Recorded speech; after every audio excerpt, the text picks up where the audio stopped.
Studies say that up to 65 to 80% of people who grow up in the church drop out of church when they become college-aged. It's not intentional, it just happens. But why is this happening? And what can we do as parents, grandparents, pastors, and youth workers to be sure our kids get plugged into a campus fellowship group and church when they arrive on the college campus? We'll be talking to the founder of the College Church Connection Service about steps to take to make it easy to find Christian community right away, along with a whole lot more on this episode of Youth Culture Matters.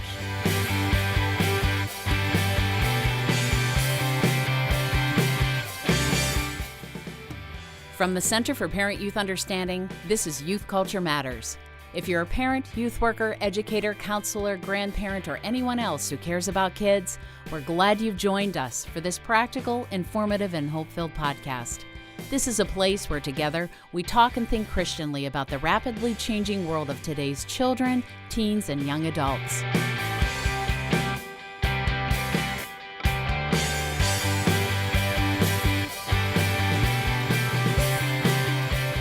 Well, once again, welcome everybody to another episode of Youth Culture Matters. I'm Walt Mueller here at the Center for Parent-Youth Understanding, and my able-bodied, able-minded co-host, as always, Jason Soshnick, the most curious man alive, from Spokane, That's a great title. Washington. I like that. Yeah, yes, well, you're curious. We know you I preface am. a lot of I your am. questions in an effort to satisfy your curiosity, and I do the same thing I from do. time to time. But you beat me at that, so that's why Well, I'm the second most. You're right.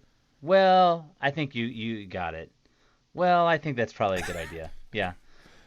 Yeah. Well, so we all have our little ticks. We all have our little things that we say. I get You know, it. when somebody stumbles around like that when we start, it's either because you have something you want to say that you know you can't, or you don't have anything to say at all. And I'm afraid it was the We'll first leave one. it there. Yeah, that's what I'm What? thinking. I'm afraid it was the first one, that you had something to say. No, that you I'm didn't wanna mimicking say. what you. Hey, I say I'm curious. You say well a lot. Oh, okay, I got it now. Yeah. We were talking about our little things. That's fine. That's okay. All right. Well, we'll just have to see where that I goes. won't bring All right. anything up again. Yeah. I'm curious. Do you guys have a question? I sure do. We sure do. All right, here we go. Well, Have you recently received anything in the mail that you would be embarrassed to admit? That seems to be a Okay. question pointed directly at Walt. yeah, But I brought we'll something find in out. today. You know what? You need to go get that. Kenton, can you go grab that? Go grab that thing, because I What don't is want to it? misquote anything. But let's hear from you while he's out grabbing this thing. I brought it in Grabbing- to show them. Yeah, grabbing what I got in the mail. He's going to get it. It's sitting out in the office. He's going to bring it back, and I'll tell you about it. But what did you get, Jason? That I was embarrassed to receive. Yeah. That's such a difficult question. Because I really, most of the mail that I receive, it's because I either ordered something that I wanted, or people are sending me things that I need. Most embarrassing item I've received in the mail. That's a really good question. How about you answer yours, and then Well, I don't know if this mine. is embarrassing. It was more like, what am I getting this for? Oh, Is this- I could explain please. why. Yeah, well, Oh wait. I have It's a a- guess, but please. So go. I'm going to show it to you, and people Yeah. can't see it, but we can see each other. So I Yeah. got this beautiful purple thing. On one side, it's got my name and address, and a return address. It doesn't say. It says And it where says it's on the from, back, but not who it's "Dream from. on." You know, on the back, Yeah. it's folded nicely. It looks like an invitation, doesn't it? It looks like a great It invitation. looks like I'm going to get It's- invited to come to Disney for nothing. I actually love the way that that's set up. It Yeah. makes me want to open that card because And it says dream on. and So, it's like, so I'm like, well, okay, I'm dreaming. And it just says dream on over a picture of the moon. So it's nighttime, but I lift the tab with the gold, what do you call that, seal. And I open up Yeah. this trifold thing. And do you see that? It's a $2. zero leaks. Yeah, it's a $2 Is that off for coupon. diapers? Yeah, for an overnight underwear product. For senior So the adults. dreaming is more about being able to sleep through and have dreams because you don't wet the bed. Yeah. Is that what it is? Yeah, let's not get too specific here, but It's I'm a just saying, generational this thing. is just, And I said to the guys when I brought this Wait, in. does that mean that you're entering into a new phase? I'm 60 a new years old. part Why of your did I get on generation? this?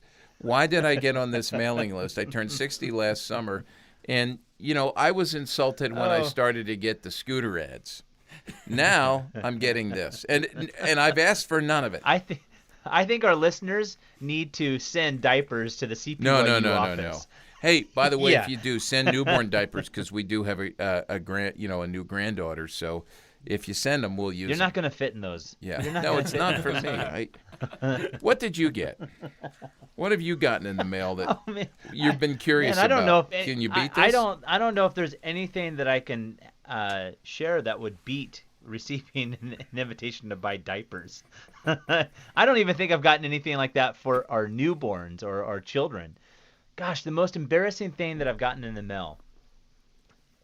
Oh my! I'll tell you goodness. what. If you don't have an answer, let's just don't. ask people to go to work and try to give you an answer.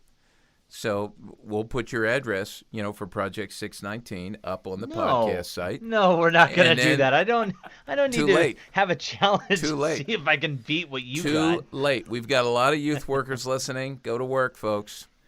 We know that they'll do a good job. Send it to Jason Soshnik, Project 619, and then further down the road, we'll find out what you've been getting in the mail. All right. Well, yeah, I've had friends that have messed with me a little bit because of the work I do, but I just don't think it's appropriate for this podcast. All right. So Well, we'll let people I do think- youth workers. They know how to keep it in the borders and boundaries, and we'll see what you get. I will. And you don't have I will a say pet. this. You don't have a pet yet, do you? Do you have any live I pets? don't. And okay, right. Well, maybe we can change that. No, I do not want to. Trust me, if you send a pet my way, it might end up staying at the office and get lost. But I don't know if it's the most embarrassing, but the thing that's most annoying is it seems like every single day, if not every other day, I'm either receiving something from the cable company asking me to sign up for some sort of business thing, internet, all that stuff, and it's like the same mailer every other day. And I think, man, how many trees are you killing? And then the other one that I receive, especially having done a lot of youth work and events, is Oriental Trading Company. I don't know if Oh yeah, anyone that else little gets those, catalog. Yeah, but we I- get those. Oh man, There's great stuff in there. but it's so annoying. You only need it like once a year, if that, and you receive a catalog. I think I receive 2 a month, and they just get trashed because I have no need for any of the stuff that's in there except for once or twice a year. And for those who don't know what that is, like keychains, little logo Yes. items, Travel mugs. party favors, all that kind of stuff. So yeah. Yeah. Well, Wow. okay. You guys, do you have anything quick off the top of your head, or? No, I just basically wanted to set you up with that. Yeah, question. well, that was good. I didn't see that coming at all. And that just from now on, I won't do anything out of the ordinary on podcast days when we're recording. I will just come in quietly. You think I don't keep a file? Okay. I'll just come in quietly and go to work, and we'll come back here and record. So We that's must the way it'll say work. we have some great listeners because when we had the conversation prior to the holidays around fruitcake, Yeah, we did get. you we got actually fruitcake, received some yeah. in the mail. Yeah, we so got that's why fruitcake. I'm actually very And concerned about your Yeah. address to our listeners and having them send gifts our way because I don't, Yep, don't and really a want shout to out to our receive- friend Mike McGarry, who was the guy who took that Yeah. challenge first. So That's right, and it he was was. good. We shared it. Chris, you actually tried the I did fruitcake, try didn't it, you? yep. What did you think? It was not my favorite fruitcake. But you were okay. You had a smile on your face. Yeah, while you were- I went back for a second piece. A couple days later. You did go back for a second. Yep. I was not Yeah, here. but I Chris, there's a whole nother conversation in this because I've seen what you bring into the office to eat sometimes. That's So true. That's true. Chris- fruitcake actually might be really, really high on the list of things that I've seen you eat. That's actually 'cause appetizing. The reality is, I'll go back for a third piece 2 years later. That's what I was going to say. That's exactly what he'll do. It's probably still back there in the refrigerator with various other items. Remember that time you pulled something out and you said, "I have no idea what this is, but it appears that I brought it." Yes. And it had been in there for a while. I so. probably still ate it, too. Well, Oh my gosh. we couldn't figure out what it was. We just kept staring at it. So, and Wow. the Chris, you're better refrigerator's airtight, than a so we don't know dog. if it was an animal. We don't even know how it got in there. But That is awesome. yeah. Hey, let's talk about youth culture here. Yeah, I'm really Before curious we about get to youth our- culture, so let's do that. We're going to have a great conversation after we do this about Yes. connecting our high school students, our kids, graduating seniors with campus ministries when they go away to college. But before that, let's talk about some of the things that we're aware of that are happening in youth culture. What do you got, Jason? Yeah, well, the first thing that I'll start with is just keeping an eye on texting, knowing the secret lingo that your sons and daughters have when they're sharing through text. What we're seeing is more and more teens sharing sexually explicit images. We've talked about this. We're aware of this. If you're in youth ministry, if you have a teenage son or daughter, you've probably heard about sexting. But it does seem like the trend of sending sexually explicit material is continuing to increase. And there's a lot of consequence related to this, serious consequences. In fact, many school districts around the country are now actually conducting classes on the dangers of sharing these pictures or in these images because it can be labeled child pornography. Students are also learning about harassment, cyberbullying, extortion, blackmail, which blows my mind because that was just never a part of the conversation when I was in high school, which is in the 90s, and I'm sure it wasn't a part of the conversation when you were in high school. So the world has drastically changed for many of these students. And so we're seeing a greater need for education around best practices on the phone. And I really applaud school districts for stepping up and doing this. I do think, though, that churches, we need to do a better job as well in educating our youth. I've come across many youth workers, youth pastors that have spent the first part of the school year actually addressing this. They make sure that it's a part of their value system. They want to be very careful and even creative with the way in which they discuss this, but they want their students to know this has serious consequences. It can actually have a great deal of impact later in life, not just now, but also later in life, because once the images are out there, you don't quite know where they're going to end up, so you have to be really careful with it. One of the things you can do is being aware of secret codes. So being aware of the things that are on your sons and daughters' phones, how they're sending them, what they're saying. There is going to be a link that we'll put up on the website. But being aware of that can be really helpful. And the other thing, just really quick, is just remembering that talking about this is one of the best things that you can do. Having the conversations in your youth group and at home can be really powerful. Yeah, we'll have a link to a handout that we have that we update that's on our Digital Kids Initiative site with text acronyms. So I know we've been working on that. By the way, did you say at the beginning you were to stay within the 2 minutes? You were going to do a good job of doing that, this 2 minute. Yeah. 2 minute 2:05, drill. but let's see how well you do. Yeah, all right. Go for Well, it. here we go. I've already wasted some of my time. But real quick, hey, Kenton told me about something that's going on in the world of youth culture I'd not been aware of. The other day he came in, so I researched it a little more. Have you ever heard the term biohacker? Do you know what a biohacker is? I have heard of the term. Yeah. And if you give me enough time, I can Yeah, probably think well, about I mean, it, but it's I don't know if I can basically do it in about 2 minutes. human biology and then hacking like we hack into things Yeah. with computers and change things. So there's this new trend now where there's this army of young biohackers who are looking at ways to optimize the human body much like we would a machine or a computer. And so they're into what's called performance psychedelics. And the idea is that if I take a small dose, perhaps, for example, a 1/10 dose of a normal party dose of LSD, which I'm not sure exactly what a party dose is, but 1/10 of that would not send me over the edge like a full dose would.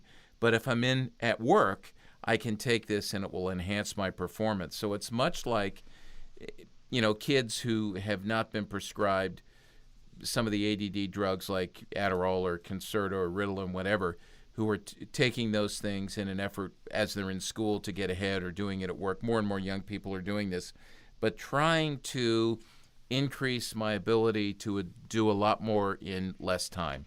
And so this is a trend right now to be aware of. And lots of people are starting to write about this. I found amazingly more than I thought would be out there on this. And I think we need to slow down. We need to see this as a danger of altering the goodness of God's design. It's not a corrective like some medications are, but rather an effort to do some enhancement. And that's troubling. That's really troubling. So we're seeing it now among young adults in the workforce. It's going to trickle down into, I'm sure, the high schools and the middle schools as word spreads about this. Excellent. Well, one of the wow, under 2 minutes. Yeah.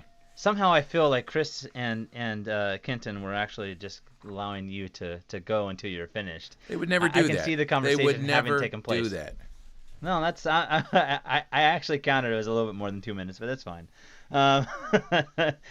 Tinder just recently introduced a dating virtual reality headset. Now, this isn't something you can just go out and pick up. It was something that they released at a convention that just recently happened, and it was kind of a joke. But the whole idea of Tinder is to get people together to have real experiences in the real world. And if you're familiar, it's an app that you can go on and you swipe right, swipe left. You actually can learn about others around your area. We've had multiple conversations around this. I just bring this up for one very specific reason.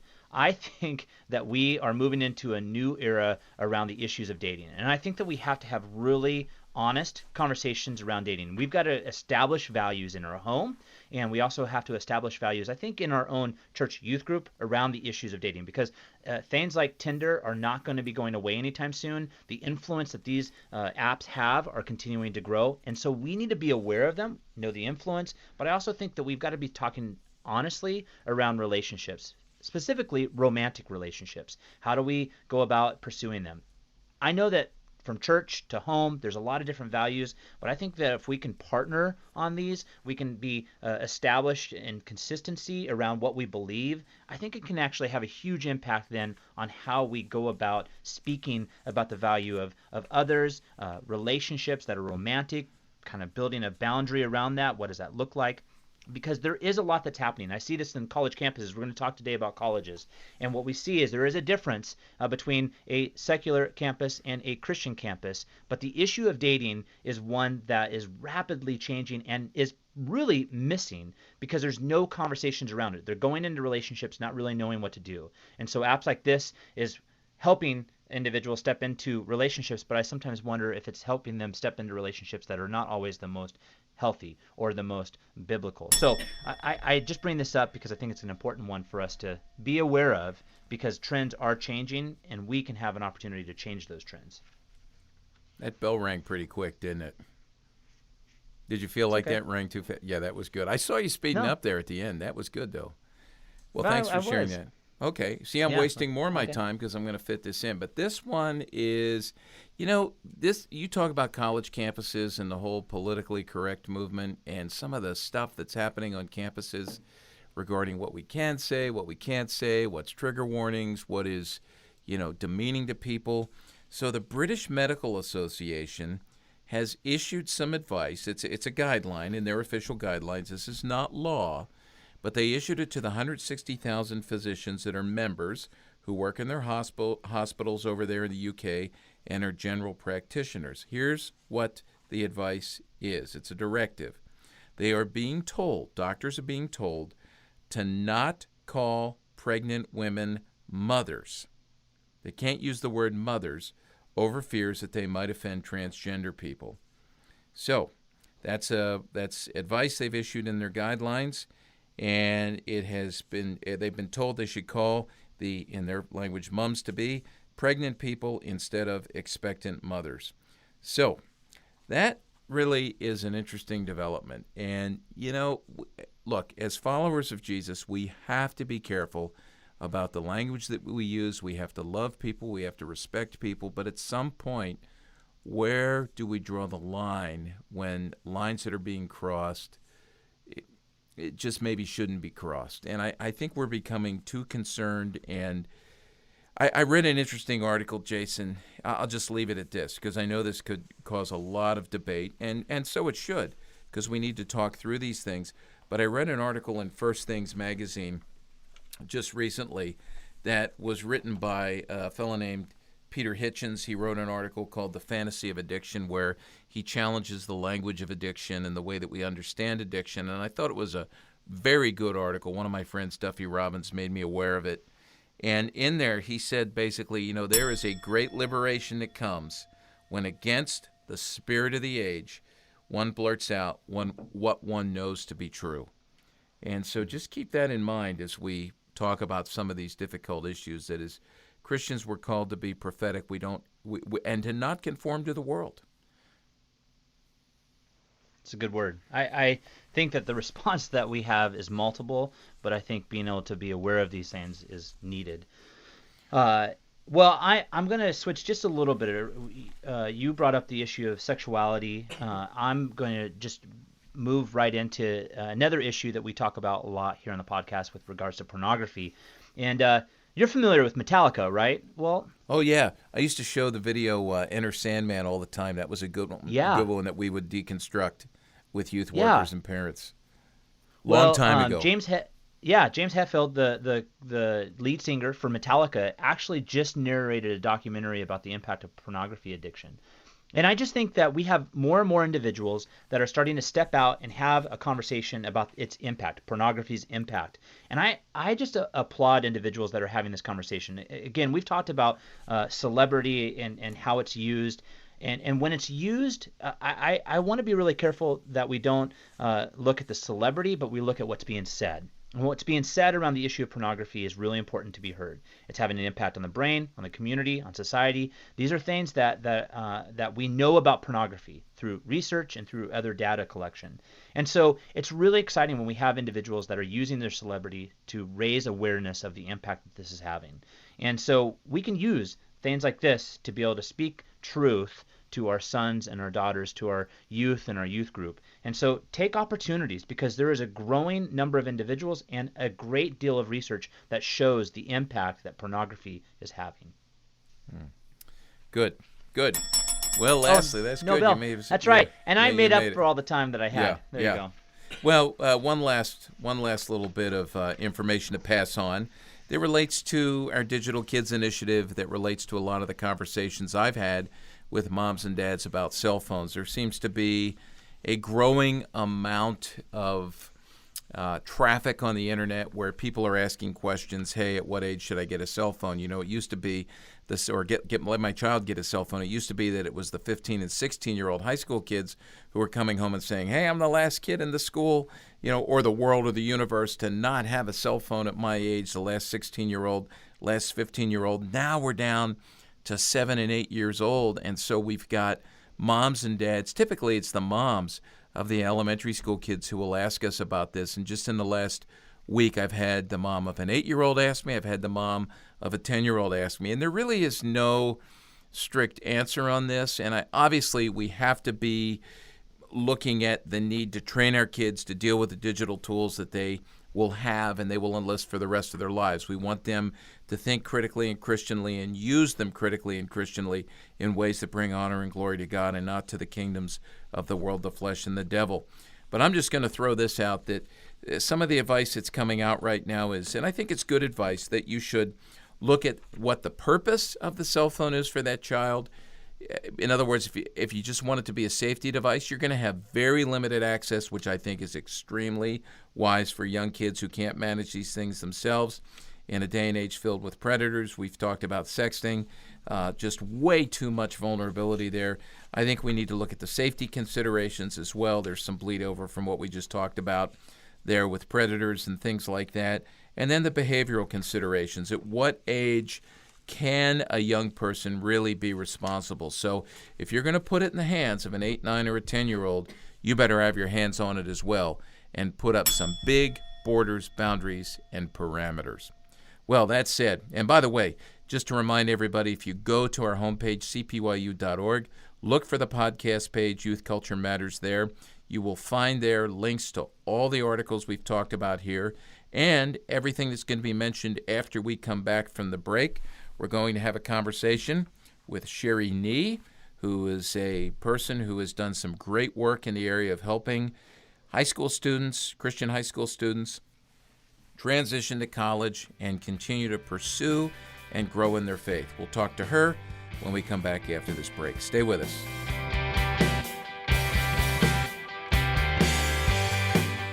In an effort to help you help the kids you know and love navigate the difficult landscape of the emerging digital frontier to the glory of God, We've launched a Digital Kids Initiative here at CPYU. Thanks to a generous grant from a company called DAS, you can access our Digital Kids Initiative and a growing number of free resources and downloads by visiting the website at digitalkidsinitiative.com. This is one more way that we're helping you lead your kids to live lives where their faith in God is integrated into the growing amount of time they're spending with social media and technology.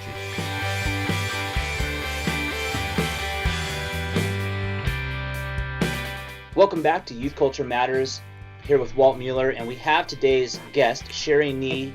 Sherri has started a wonderful resource called College Church Connection. She's done it in tandem with other individuals, and we'll get to talk a little bit about this because it's a wonderful resource, especially if you're new to the podcast and unfamiliar with CPYU. CPYU has the College Transition Initiative, and so this really aligns itself well with the mission of that. Sherri has now been doing this for a couple of years. I actually met her when I was in Portland. She's been a resident of Portland for 25 years. It's a beautiful city. She's in the Pacific Northwest, Walt, which is always a beautiful thing. We need to get more people out here into the Pacific Northwest.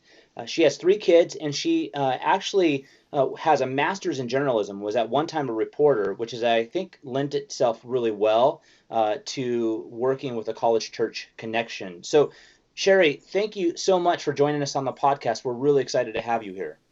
Yeah, I'm excited to be here. Thank you.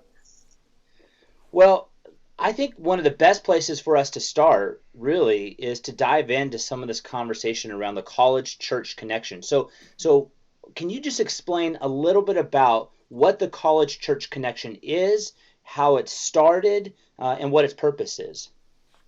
Sure. It's pretty simple. We just do one thing, and that is we connect graduating high school seniors with campus ministries and churches when they go away to college. We're just trying to help bridge that gap. And it started for a few reasons. One is myself and my friend Jennifer Pelling, who lives in San Diego. We've both volunteered in youth ministry for about a dozen years. And we kept seeing students we knew who were in high school, very active in their faith. They might even be volunteering in the middle school ministry, bringing their friends to church. When they went off to college, they really walked away from their faith. And it wasn't intentional. It was unintentional. It wasn't as if they said, I can't wait to get away from my family because I want to quit going to church. It just slowly happened. And then we started reading books, and one of them, we read Sticky Faith, which was very influential, and then we read The Slow Fade by Chuck Bomar, and that kind of did it for us. When we read that book and we heard about the statistics that, 65 to 80% of kids walking away from their faith, we decided, we need to do something, even if it's a small little piece of this puzzle. What can we do? So we started interviewing youth pastors at churches that we knew. We started talking to campus ministry leaders, just asking the question, if we could do one thing, just one small piece of this, what would it be? And it really seemed like youth pastors have this incredible desire to research these colleges for their students. They want their students to be connected, but they just simply don't have the time to do it. And say a youth pastor here in Portland, who, if all of his or her students were going to a local college, they would have contacts there, and the youth pastor could connect them. It'd be a piece of cake. But if the students are going out of town or to Denver or to Alaska or to Vermont, they don't have contacts there. And that takes about 4 or 5 hours to research a campus and kind of figure out what campus ministries are present, which ones are thriving, which ones are dying, what are the local churches that really care for students. So we decided we're going to pick up that one little piece, we're going to do the research, and then connect these students. So that's kind of what we do. We give students the contacts, the Christian contacts in that college town. We give them cell phone numbers and names and email addresses and very detailed descriptions of what is available. And then we actually connect the students with the leaders and connect the leaders with the students. So what happens with most of the students we help is they actually make those connections over the summer. So when they land on the college campus, they already have a community. So that I looked at the website, which is really well done, and it really is simple and easy to navigate. That's the tool that makes a connection, right? A student can get in there, a youth pastor can get in there, a parent can get in there. Talk a little bit about how that works. Yes, it's very simple. There's a survey. Students get in, they fill out a survey, they kind of tell us their church background, what they're looking to find, and where they're going to college. And then we match them with what we know. We have a huge network, more than 1,500 Christian contacts across the country, and we kind of match them with what we think would be a good fit. And then we send them a very manageable list of like 4 or 5 campus ministries, 4 or 5 churches, and then we connect them with those folks, and we connect those folks with them. And it's, I mean, I think the value in what we do is really narrowing the field, because instead of giving them a big searchable database, we really narrow the field. Like, we have students who go to UC Berkeley. Well, there's over 40 Christian campus ministries at UC Berkeley. And as you can imagine, they run the gamut from ones that are more like a dinner club where they may or may not even pray, all the way to a group where it's very restrictive and you have to get the leader's permission if you want to date somebody. So, it's just, there's no way a student can explore 40 groups. It would take them all 4 years.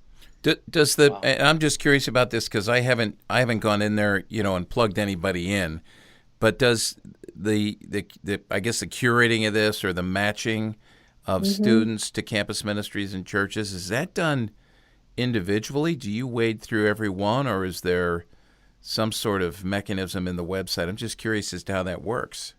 How do you? Yeah, that's a great question. That's exactly what I was wondering. We do it, and that's where it's time consuming. But it's very customized, and it's once we know what a student is looking for, we know the school really well, and so we can say, well, this ministry is not going to work for you, but this one will, and we just put together kind of a customized list and send them that list. And we also send it to the youth pastor. Youth pastors find these lists very valuable because it helps them keep in touch with the student in the fall. Like in October, a youth pastor can text one of their students and say, hey, did you try that ministry called Arise? Did you like it? Remember we talked about it?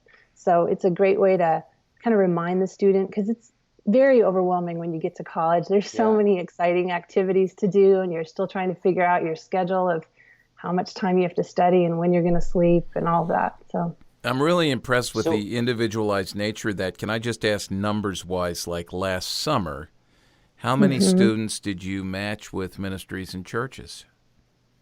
A little bit over 200. So we're not huge, but we're growing. Every year we're kind of doubling what we do, and we expect to do, over 400 this year. It gets easier and easier because our network is growing and our database is growing. And once people on these college campuses know us and they know us well, they update the information for us. I mean, they call us and tell us when things have changed. So it's getting easier and easier to, and once you have like 12 students going to a university, the university really well. Oh, that's great. So, just a point of clarification. When you connect, so you send a list to the student. Are you sending then a list to their youth pastor? Well, it sounds like that you're sending it to the youth pastor, but are you also sending it to the ministry directors for each of the 12 that you recommended? It sounds like, based upon your last statement, what happens is the student gets it, and then their youth pastor or mentor in the city that they have lived gets it. Is that am I understanding that correctly? They get it at the same time. Oh, that's great. So then we contract with churches, so it's really through our relationship with churches. And we also work with Christian high schools. Guidance counselors at Christian high school. So it sounds like what you're doing is you're helping the student find new roots in the community they're moving to, while also continuing to establish or even go deeper with the roots that they had when they were in high school with a youth pastor or mentor that was in their city that they had grown up in. Yes. We're helping them connect to new Christian communities in college. And just by default, because we're in contact with their youth pastor and we're actually contracting with their home church from high school, we are helping that relationship. And youth pastors love us because we're doing the research for them that they don't have time to do. But we're also giving them information that, that keeps them in touch with their student, because we're giving them, talking points almost. We're giving them things to talk about with their student, and they want to keep in touch with their students. They don't want to lose touch with these students. They've, really bonded with them over the years, and then they're gone.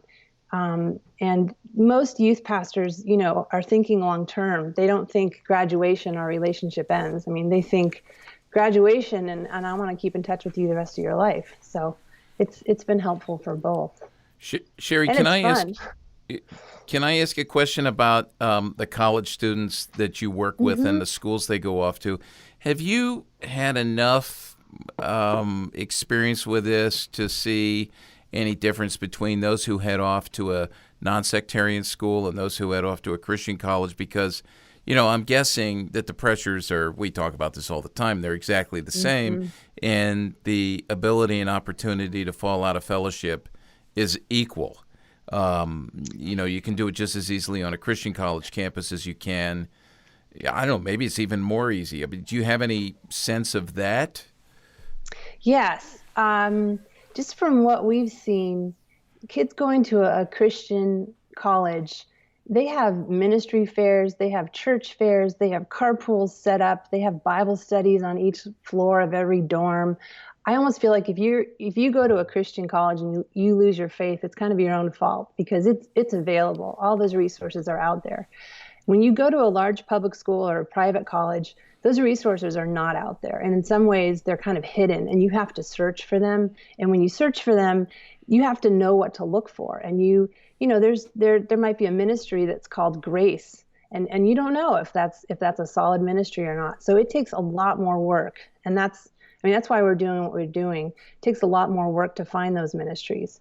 If your question is about whether kids are keeping their faith, I think that if a student goes to a secular college or a public college and they find a solid Christian community, their faith will actually grow in some ways, because they're going to be forced to articulate their faith. They're going to be forced to figure out what they believe. They're going to be having a lot of questions from professors that they can take back to their Christian community.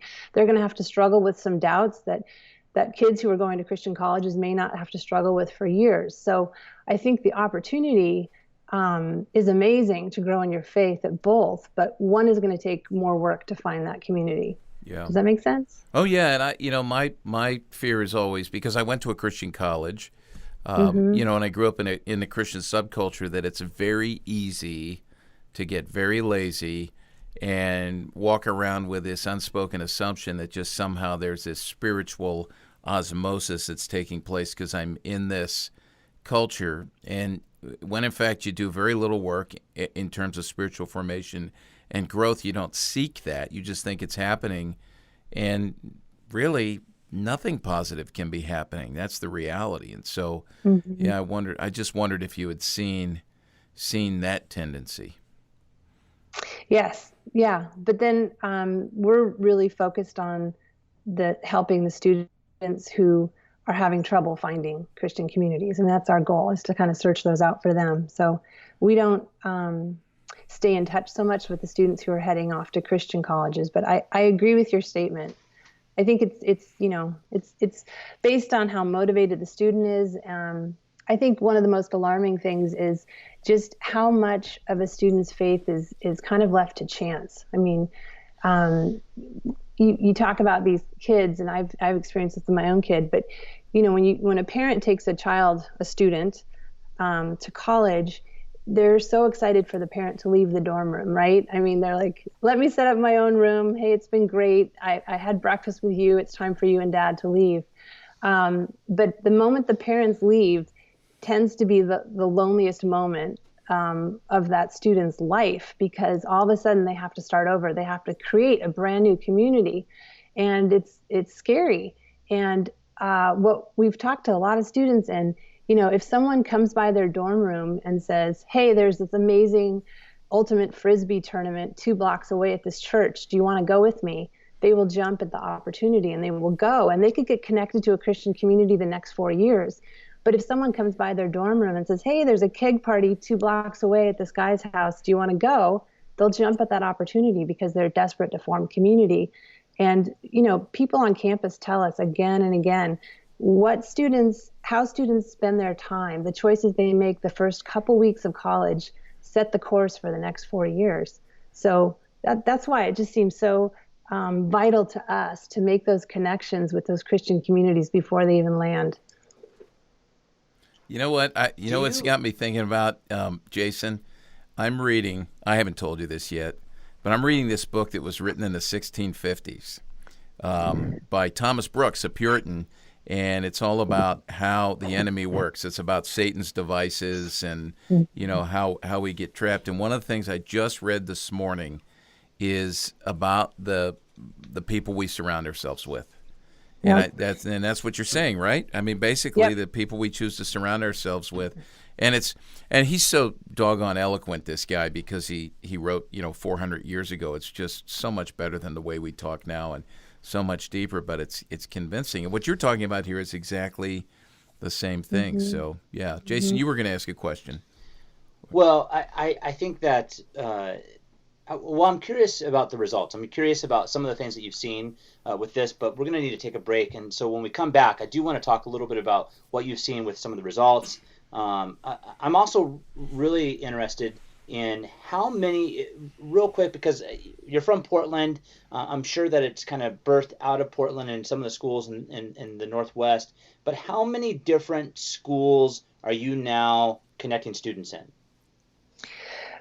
We have researched over 150 college campuses across the country, and they're definitely not all on the West Coast.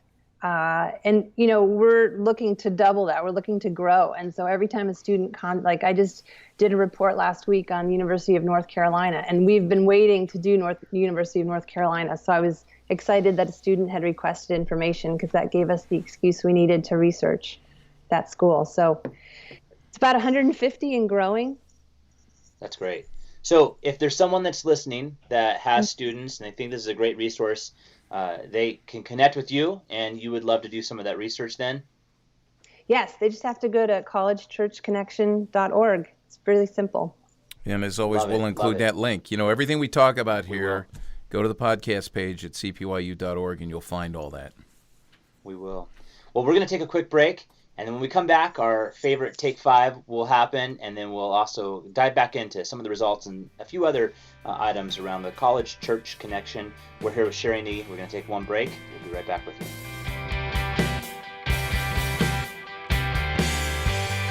Here at CPYU, we're taking steps to help parents, youth workers, educators, and anyone else who cares about kids help the kids they know and love navigate the difficult issues of life. We've put together a one-day training seminar called Tackling the Tough Stuff that we can bring to your community.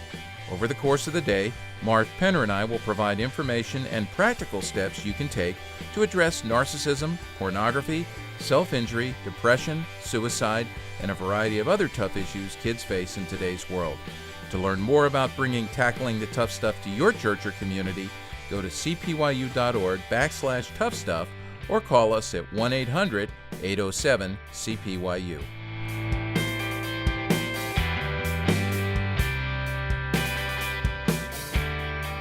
Welcome back to Youth Culture Matters. We're going to do something here, Sherri, that we always enjoy doing, which is our Take 5. And today we have Walt asking the question, so I'm going to hand it over to Walt. Walt? Yes, yeah. Take 5. Sherri, just to confirm, we've never met before. Correct. I don't know why I said that, but that's just like when a magician pulls somebody up on stage, they say that. Because you're a friend of Jason's, that's how you got on this podcast. Wait, are you going to do a magic trick right now? No, I was just, I don't know why I asked that. I just, go ahead. Yeah. Right. Now, I wanted to give you an opportunity, Jason, to just make fun of me. So that was it. All right, we good? Okay, well, there you go. All right, so what we do is I'm gonna fire 5 questions at you, and they're very random, as Jason said, and it's just for people to get to know you. So answer whatever comes to mind first. All right? Okay. And you have to answer everyone. Are you nervous? A little bit. Yeah, you sound nervous. People really do get nervous with this, but Jason set it up like it's some sort of torture game or something. So, all right, here we go. What is your favorite smell? Probably lemon verbena. Yeah. All right, I was with you on the lemon. I have no clue what verbena is. What is that? Do you guys know what verbena is? Yeah. It's a variation of lemon. It just smells clean and fresh. Okay. All right, good. Pizza's also good. I like the smell of pizza. Oh, yeah. Yeah, that's a good one. We're with you on that. Ooh, Kenton's good. shaking his Yeah. head, yes. Kenton's recently graduated from college less than a year. And I would say what, Kenton? How many meals a week that you eat are pizza or pizza related? How many meals a week? Yeah. Well, now you just got married, but let's say prior to marriage. 1 to 2. Oh, I thought it was much. We used to bring pizza in here every lunch, it seemed. But That's right. true. Probably 3. Okay. Back whenever I worked at Yeah. the pizza shop, it was probably 4 or 5. we had to spray the place, Sherry, with lemon verbena after he would bring his lunch back. Okay, here's number 2. If you had, now I don't know how old you are, I'm not going to ask, but let's go back to when you were 16 years old. Just rewind to 16. If you had had an MP3 player when you were 16, at that time, what band would have been at the top of your playlist? Probably like Duran Duran or something. I don't know. Squeeze. Okay, all right. Well, that tells us a little bit about you. Yeah. All those British bands, those 80s British bands. Yeah. I was into those. Yeah, those are awesome. It's probably good you got connected with a fellowship group when you went to college after that. Billy Idol. All right. Here's number 3. What is a condiment that you can't stand? You never put it on your food. Is there a condiment you can't stand? Probably mustard. I'm not a big fan of mustard. No kidding. Wow. Yeah.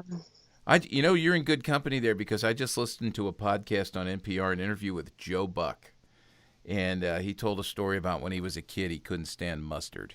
And you just have to listen to the podcast to hear about it. It's actually it's kind of a sad story. So, all right. Did Joe Buck at all mention how disliked he is? No, but the interviewer asked him about that. Yeah. Yeah. Okay. So, Because it seems like his distaste in people's ears is growing by the year. Yeah. It seems like I hear more But he about. has quite a story. You need to hear his story. It's somewhat I have heard heartbreaking some when of you it. hear something. Yeah. So, Yeah. all right. So I know you can't. Here's number 4. I know you can't see Jason right now, but in your mind's eye, because Jason's a friend of yours, think about Jason for a moment. What celebrity or famous person do you think he looks most like? Oh gosh. And if you're having a problem, it doesn't have to be human. It could be, something. Do you like that question, Jason? No. No, I didn't think so. We always I don't know. there's a little bit of competition between us on our questions, so I'm just trying to come up with at least one every time I get to do this that he's speechless. You're afraid to answer this, aren't you? Yeah, I don't know. All right. Okay, we'll think about it, and we'll actually, when you have an answer, let us know. Okay. And we'll bring you back for a complete podcast. And She's we'll pulling up my discuss it. Facebook page right now. She's trying Right, to remember exactly what I look Yeah. like to give the most accurate answer. Right. She's got that in, like the Lord of the Rings character website. So, all right. All right, here's the last one. Let's just pets. Cats, dogs, any other pets? Do you have any pets at all? What's your favorite? I think guinea pigs are the best pets because they don't bite, they're not nocturnal, they don't smell, they're easy to pet. Perfect pet, guinea pig. Okay, awesome. That's good. Yep. I thought maybe I said my question was cat, dog, or other pet, and why? And you jumped right into that, so that was good. That was excellent. Well, I love dogs too, but I'm just thinking, low maintenance. Yeah, we're at that point at our house. It's just it's my wife and I and a 24-year-old son who live there, and our dog's getting old, blind and deaf, and there's a cat. I don't want to say it's our cat. We inherited the cat from our daughter when she moved out. So I know about that nocturnal thing. Quite annoying. Yeah. Good, good. Well, thanks for answering those. The only thing with the Lemon guinea pig, verbena. the only thing with the guinea pig is that's always the one pet that somehow gets lost for a few days. Has that ever? I don't know if Sherri you've ever had a guinea pig, and if you have, I'm just curious if you've ever lost it. Yeah, have they ever been lost for a couple of days? No, because we don't let them run free, and I think the pets that get lost are those little ones like hamsters and gerbils, right? Guinea pigs are pretty big and they're pretty slow. I know, but I've heard so many stories of people like guinea pigs getting away and I've got this picture closets. Jason and Emily running through their neighborhood trying to find their guinea pig. It just is. Oh man, yeah. Hey, I didn't get to hear the answer. I actually am now curious what Sherri thought of number 4, of what celebrity or what person or what animal does he look like? She avoided the answer. That's what, and I gave her no. a pass. I know, but now pressing her. I kind of feel like, yeah. Can I just say Brad Pitt and we'll move on? I don't know. I can't. Oh, well, that's a total lie, because even I know that's not true. I don't believe anything she said in this entire podcast now. Yeah, my wife would even say that's not true. Yeah. What I should have asked was, okay. what character from Dumb and Dumber does Jason most remind you of? That would have been... Which is Kenton's favorite movie, I learned this morning. Does that surprise you? Does that surprise you? No, that's a great. I'm so happy that someone of his age actually loves that movie. Good for you, Kenton. For someone that doesn't understand a lot about pop culture, you actually enjoy one of the better all-time comedies. I love so Dumb and good Dumber. for you. All right, we're bringing it back. We're bringing it back here. All right. Let's talk to All Sherri. right. This Yeah, could let's go on do. forever. Well, you two guys talking about Dumb and Dumber could be forever. All right. Well, coming back to what we were talking about right before the break, Sherri, I am curious some of the results, because I'm sure that there's some stories, results, things that you could share with regards to the success of the College Church Connection. Could you give us a few of those? Sure. On the latest group of students that we helped last summer, 89% of them reported that they found a campus ministry or a church that they love, and they committed to one or one of each during their first semester. And that's what we track. We think the first semester is the most important. So, we don't focus more on where are you 3 years in. We're really focused on, did you connect right away? Because the students who connect right away stay connected right away. I mean, they stay connected long term. So 89%, and that to us is huge. I mean, that's almost 90% of the students. And when you look at the fact that 65 to 80%, according to Chuck Bomar's book, The Slow Fade, 65 to 80% are walking away from their faith, and you compare that to 89% getting plugged in to a campus ministry or church they love. It's very satisfying. It's very exciting. And I could tell you, 100 stories of just different kids. We hear back from so many students. We received an email a couple of weeks ago from a student who was moved from Seattle to the University of Oklahoma, and she knew nobody on campus. And she sent us an email saying, I tried the first church on the list, and I just want to let you know I broke down in tears. I felt so loved at this church, and I sat next to a freshman. She's also an architect major just like me, and I feel like I found my home. I mean, we get letters like that all the time. We got an email from a kid that went to Gonzaga, and we told him about a middle of the week worship service there called Thirst, and he got involved with the worship band. He said, my first semester would have been so much harder and so much longer had I not found this group. And, there's some of these kids, they never would have found these ministries if we hadn't kind of found them for them and directed them to them. So it's really satisfying to do this work. It's really exciting. Can I ask a question about youth workers and parents? Because now you're making the matches, but because I do a lot of work with youth workers and parents. What can youth workers and parents do to prepare their kids for this before they connect with you on the College Church Connection website? What are some best practices? And you can think of it one of two ways. What are they doing that they're doing well, or where do you see some voids? Where do you see some needs for improvement where they're not doing a good job? Mm-hmm. I think the number one thing that parents can do is when you take your students on these college visits, visit a local church, visit a campus ministry. If you go on a weekend, to visit the college, go to church there. Find out where students are going to church and check out a couple churches.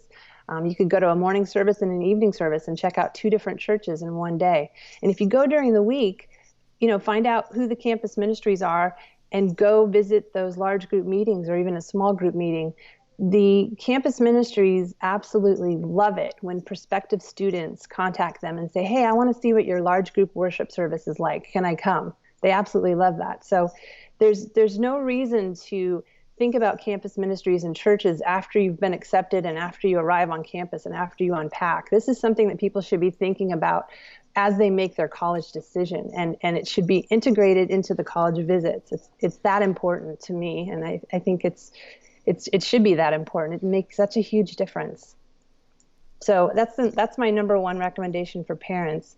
I think for youth pastors need to make contacts with the campus ministry leaders and the churches in the college towns nearby, because that's where a lot of their students are going to go. And they should be on a first name basis with those people. And if they have the time, I mean, what we do is not rocket science. If youth pastors have the time, they can do this research for their students. And if they don't, or they're going out of state, obviously have your church contract with us, because we'd love to help. But those are my two top recommendations. Sherri, do you have a template? Because obviously there is a limit to how many schools, how many individuals that you can work with. Is there a template for the individual that might want to do something like what you're doing, and they're a youth pastor and they've got 3 students that are going off to a college 2 hours away that maybe hasn't been researched yet, that they could do and maybe even then add into your network? Is that even something that's available or is possible? I'd be glad to send them some quick instructions on how to do what we do. We have a bunch of, it's not just me that does this. I mean, it's myself. Yeah. I co-direct this with somebody named Jennifer Pelling, and then who's a good friend of mine. And then we have 3 other people who do research for us. And we're always looking to hire additional researchers as the workload grows, especially in the spring. We can hire people seasonally to help us with this, and we kind of train them in how to do this. I hope that answers your question. People can contact me and I can tell them. I mean, it's pretty simple. You do a lot of online searches, but it takes the time it takes is finding out whether the campus ministries listed are still around. There's a lot of websites that are old that are out there, how active they are, how big the group is, where those students are going to churches, what churches in the community love and serve college students. What we're finding is a lot of students will get to a college and they will try the 3 or 4 churches that are the closest to that college. And many times those churches are kind of dying churches. They're with a crowd of older people, and they don't really welcome college students because they see college students as not sticking around and not tithing. So they're not very welcoming. So the student will get discouraged. But if the student only knew that there are some carpools to some suburban churches that have really vibrant college ministries. I mean, we found churches that have adopt-a-student programs that match students with kind of their family away from home in the church, and those families mentor them. I mean, we've heard of families helping students with laundries and care packages during finals weeks and helping them balance their checkbooks. I mean, there's churches that are just doing amazing things to reach out and serve college students.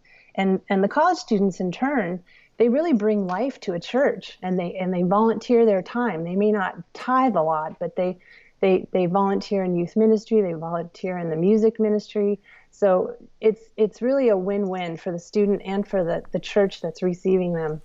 So it just takes some time to find those churches, and you need to interview a lot of people to kind of find out where are students going and what churches really seek to serve students and what churches are not excited about students. Have you found a good spirit of cooperation with the chaplains' offices on campus? That depends on the school. There are some schools that have chaplains that their attitude is, we don't organize retreats.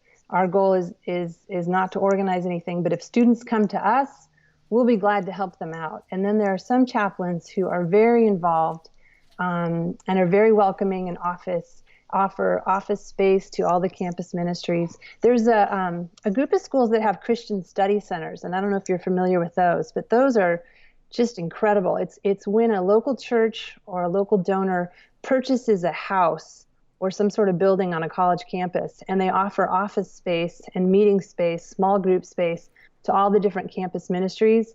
And they often have a real study center, which is kind of like a library where Christian students can come and meet each other and get free coffee all hours of the day. And they also bring in resources. They bring in guest speakers to kind of engage the professors on that campus. So I see more of the Christian Study Center model working more than I do see the like a chaplain's office per se. But the cooperation among campus ministries is incredible. I mean, there are several schools where the campus ministry leaders from all the different ministries meet together every Wednesday morning for breakfast.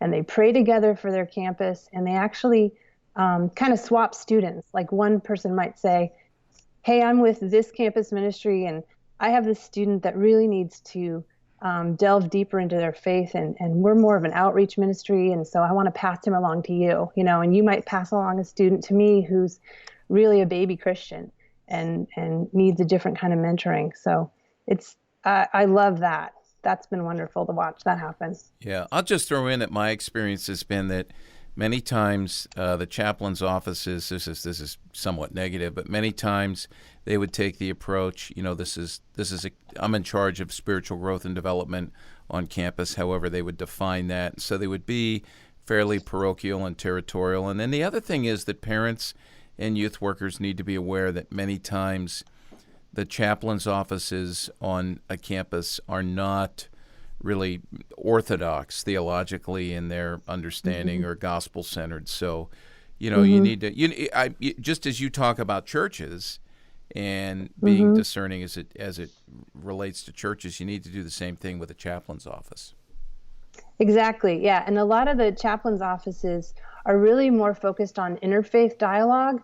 So they'll have a group meeting with all the different faiths. There'll be the Muslim group and the Jewish group and the Christian group, and it's all about learning more about each other. And that's really, really valuable. But Christian students need to find a Christian ministry. They need to find a Christian community. They need somewhere where they can discuss their doubts, where they can grow in their faith, when they can learn to articulate their faith. So that's really a separate thing from the chaplain's office. You cannot, I agree with you, you can't say, oh, my university has a chaplain's office, so I'm all set. I'm going to grow in my faith. Yeah. Chaplain's offices to me are really more about multi-faith dialogues. This has been really good, and we've hit the end of the time, but I wonder if you'd do us a favor with this. I want to ask you to give us 3 sentences, kind of a closing sentence, 1 to graduating seniors, 1 to parents of graduating seniors, and 1 to youth workers. Just a sentence of challenge to each. I don't know if you can customize your sentences for each of those 3 audiences. I'm curious if you can give us something on that. Sure. If I was talking to a senior right now, they've pretty much narrowed down their field of what they're looking to. I would say start investigating which of the 2 schools you're looking at has a stronger Christian campus ministry. I mean, if you're choosing between MIT and Dartmouth has amazing resources for Christians. They have great Christian communities. Don't think about this after you've made your decision. I mean, it's good to think about it after you've made your decision, but if you're still deciding between 2 schools, figure out which one has more opportunities for finding Christian communities, because there's big differences between schools.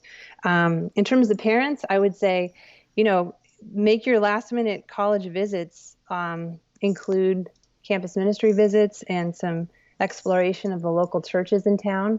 I think that's got to be a part of what you do when you organize a college visit for your students. And for youth pastors, just encourage you to help students find out about what they're heading into, help them with this transition. Start talking about this transition if you are not talking about the transition.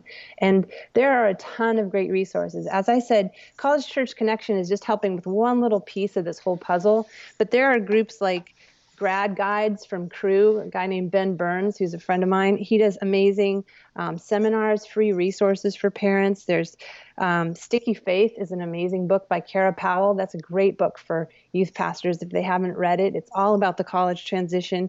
I mean, with you guys, there's the Center for Parent Youth Understanding. You guys have a ton of resources. There's the Youth Transition Network. I mean, there's so much out there on this topic that the youth pastors can take advantage of just to help them better prepare their students for this transition. Yeah. And it's such a vital time. I really appreciate that your first illustration there and talking to the students, you mentioned Dartmouth and MIT, because those were both the 1 and 2 schools for both me and Jason. Those are just two that came to my mind. I mean, it's MIT. I always thought it was called MIT. I didn't realize it was MIT. Man, you learn something all the time. That's awesome.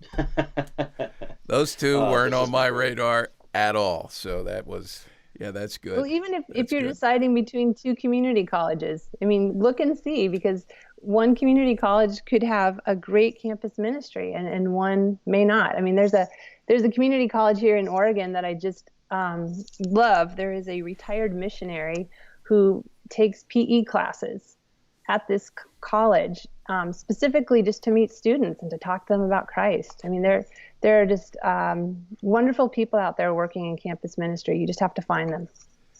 That's excellent. Yeah, wow, boy, that you know what? Can I just say something about community colleges, because I'm glad she mentioned that. A growing number of students are doing their first 2 years at community colleges, and the community college education is not only affordable, but the academic reputation of such is getting better and better and better, and more 4-year colleges are private schools are establishing relationships with those community colleges and accepting all the credits. So in light of the expense and stewardship responsibilities that we have as followers of Jesus, it's a great option. So it's nice to know. It's nice to know campus ministries are not forgetting the community college. Yeah. No, they're not. They're not. And it's a great way for students to save a lot of money too. Wow. Well, thank you, Sherri, so much for just the opportunity to hear about this great resource. Again, it's collegechurchconnection.org. Is that correct? That's correct. Excellent. And on that, there's a great page for resources. Is that correct? I have the resources that I just mentioned, and I'll send them to you. Just the different campus ministry groups and the organizations that are similar to what we do, but a lot more. They offer seminars and books for parents and all of that. I can send you those links. Mm-hmm. Great. And we'll put that up with our podcast. So, wow, Sherri, this has been really informative. We're really grateful for your time and for this resource. And I know that many of our listeners will probably be checking it out here very soon. So, again, thanks for your time. Thank you for listening and plugging into this episode of Youth Culture Matters. We look forward to being with everyone again here shortly. Thanks for joining us for Youth Culture Matters, a podcast from the Center for Parent-Youth Understanding. If you'd like to learn more about today's youth culture, visit our website at cpyu.org. And if you have any questions, comments, or feedback, email us at podcast@cpyu.org.